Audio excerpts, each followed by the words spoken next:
Hello everyone and welcome to our channel The Glittering Coin। Financial year 2020-21 mutual fund investors के लिए एक dream run की तरह रहा।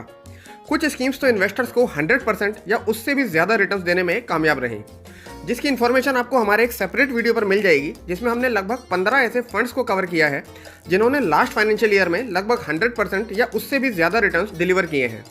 लेकिन large cap funds, large and mid cap funds और flexi cap funds पर investors का ज़्यादा भरोसा रहता है। इसकी सबसे बड़ी वजह है लॉन्ग टर्म में high performance and consistency. Large cap and flexi cap funds पर हम ऑलरेडी एक कंपैरिजन वीडियो बना चुके हैं, जिसको आप सबने काफ़ी पसंद भी किया, so thank you for that.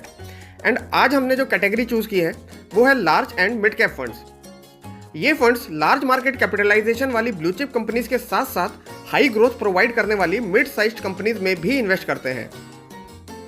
Mirae asset emerging blue chip fund, Canara Robeco emerging equities fund and Kotak equity opportunities fund इस कैटेगरी के कुछ टॉप परफॉर्मिंग फंड्स हैं। आज हम इस वीडियो में Mirae asset emerging blue chip fund का रिव्यू करेंगे और इसको बाकी के दोनों टॉप परफॉर्मिंग फंड्स के साथ कंपेयर भी करेंगे। तो आगे बढ़ने से पहले एक बार वीडियो के कंटेंट्स पर नजर डाल लेते हैं। सबसे पहले आता है इंट्रोडक्शन, उसके बाद आता है general information including the very important expense ratio. Third number पे Mirae asset emerging blue chip fund के रिटर्न्स को Canara Robeco emerging equities fund and Kotak equity opportunities fund के साथ कंपेयर किया गया है। एंड उसके बाद आते हैं रिस्क मेजर्स, जो इस वीडियो का सबसे इंपॉर्टेंट सेक्शन है। ये आपको ज़रूर देखना और समझना चाहिए किसी भी फंड में इन्वेस्ट करने से पहले। एंड देन लास्ट में हम देखेंगे top 10 stocks in the portfolio of this fund and market cap wise asset allocation of all the funds. And as always, we will try to figure out whether this is a good fund to invest in or not. So let's start. Mirae asset emerging blue chip fund Mirae asset mutual fund house से belong करता है। ये एक South Korea based asset management company है जो India के साथ साथ ग्लोबली कई कंट्रीज में ऑपरेट करती है। मिस्टर अंकित जैन इसके फंड मैनेजर हैं, जो इसके अलावा Mirae asset mid cap fund and Mirae asset great consumer fund जैसे सक्सेसफुल फंड्स को भी मैनेज करते हैं। इस फंड का बेंचमार्क इंडेक्स है Nifty large mid cap 250 TRI। कुछ और बेसिक इन्फॉर्मेशन पर नजर डालें तो ये फंड जनवरी 2013 में लॉन्च किया गया था एंड सिंस लॉन्च 24.30 के शानदार रिटर्न्स दे चुका है। फंड के पास 15,785 करोड़ का AUM है। आपके फंड को मैनेज करने के लिए AMC आपसे जो फीस चार्ज करती है उसको एक्सपेंस रेशो कहा जाता है। Mirae asset emerging blue chip fund के डायरेक्ट प्लान का एक्सपेंस रेशो सिर्फ 0.70% है। मतलब 1 लाख रुपए की इन्वेस्टमेंट पर आपसे 700 रुपए के फंड मैनेजमेंट चार्जेस लिए जाएंगे। इस कैटेगरी के कुछ और फंड्स की बात करें तो कोटक इक्विटी अपॉर्चुनिटीज फंड की एक्सपेंस रेशियो भी 0.70% है and Canara Robeco emerging equities fund का एक्सपेंस रेशियो है 0.66%।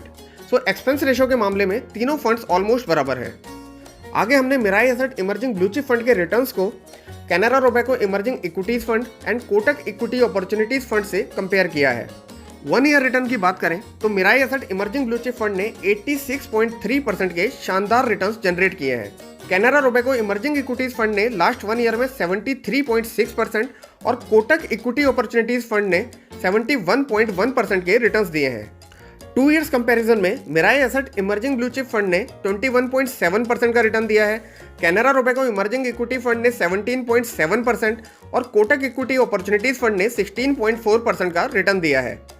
लेकिन किसी भी फंड की परफॉर्मेंस को जज करने के लिए 3 ईयर्स एंड 5 ईयर्स की परफॉर्मेंस सबसे ज़्यादा मैटर करती है। सो 3 ईयर्स में भी मिराई एसेट के इमर्जिंग ब्लू चिप फंड ने सबसे ज़्यादा 18.7% के रिटर्न्स दिए हैं।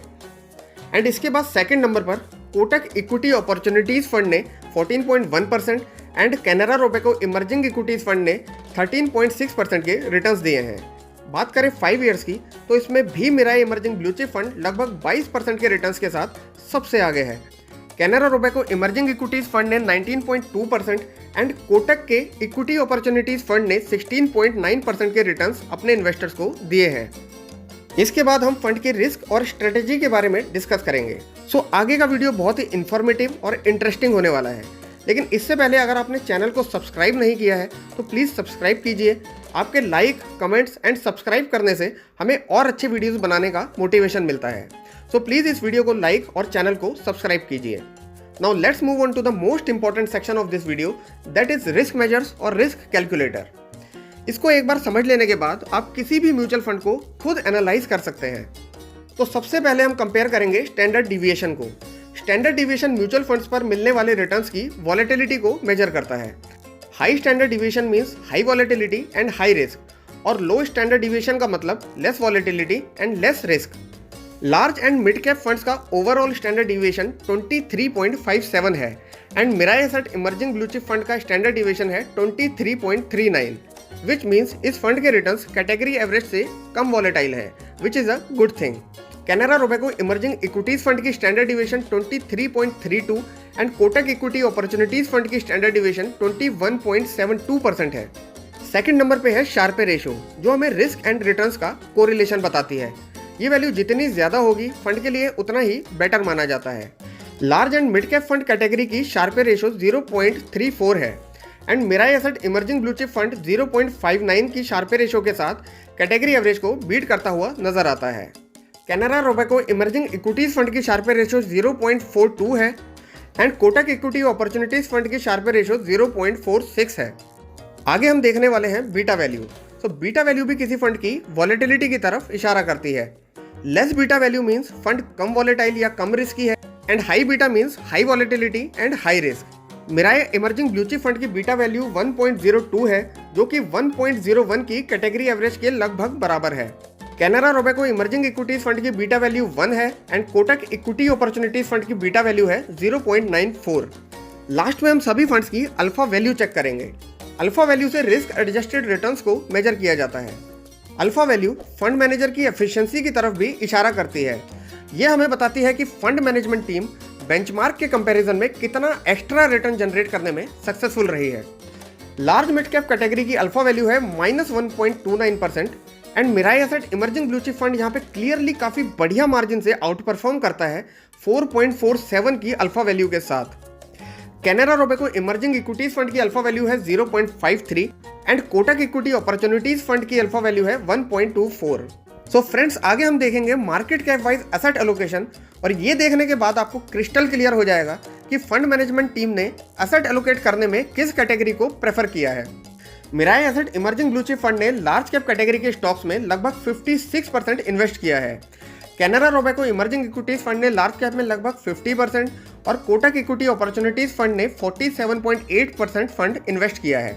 मिड कैप सेक्टर में Mirae asset emerging blue chip fund का 38.35%, Canara Robeco emerging equities fund का 45.1% and Kotak equity opportunities fund का 46.56% एलोकेशन देखने को मिलता है।